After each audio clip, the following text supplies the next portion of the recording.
ಜಪಾನ್ನ ಸೂಪರ್ ಮಾರ್ಕೆಟ್ಗಳಲ್ಲಿ ಈ ರೀತಿ ಫುಡ್ ಡೊನೇಷನ್ ಬಾಕ್ಸ್ಗಳನ್ನು ಇಟ್ಟಿರ್ತಾರೆ. ನಿಮ್ಮ ಮನೆಯಲ್ಲಿ ಯಾವುದಾದ್ರೂ ಪ್ಯಾಕೆಡ್ ಫುಡ್ ನೀವು ಯೂಸ್ ಮಾಡ್ತಿಲ್ಲ ಅಥವಾ ವೇಸ್ಟ್ ಆಗ್ತಿದೆ ಅನ್ನೋದಾದರೆ ಈ ಫುಡ್ ಡೊನೇಷನ್ ಬಾಕ್ಸ್ಗಳಲ್ಲಿ ತಂದು ಹಾಕ್ಬೋದು. ಹಾಕೋಕ್ಕೂ ಮುಂಚೆ ಅಲ್ಲಿನ ಸ್ಟಾಫ್ಗೆ ತೋರಿಸ್ಬೇಕಾಗತ್ತೆ. ಅವರು ಕೆಲವೊಂದು ಕ್ರೈಟೀರಿಯಾಸ್ನ ಚೆಕ್ ಮಾಡ್ತಾರೆ.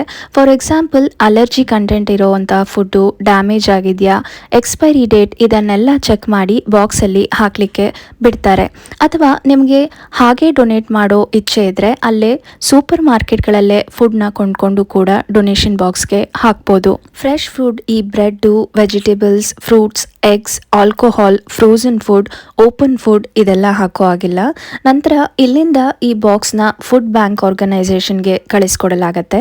ಅಲ್ಲಿಂದ ಅವಶ್ಯಕತೆ ಇರೋರಿಗೆ ಇದನ್ನು ಹಂಚಲಾಗತ್ತೆ. ಉದಾಹರಣೆಗೆ ಇಂಡಿವಿಜುವಲ್ ಹೌಸಸ್ ಆಗಲಿ, ಲೋಕಲ್ ವೆಲ್ಫೇರ್ ಆರ್ಗನೈಸೇಷನ್, ಹಾಗೆ ಸಿಂಗಲ್ ಪೇರೆಂಟ್ ಇರುವಂತಹ ಫ್ಯಾಮಿಲಿ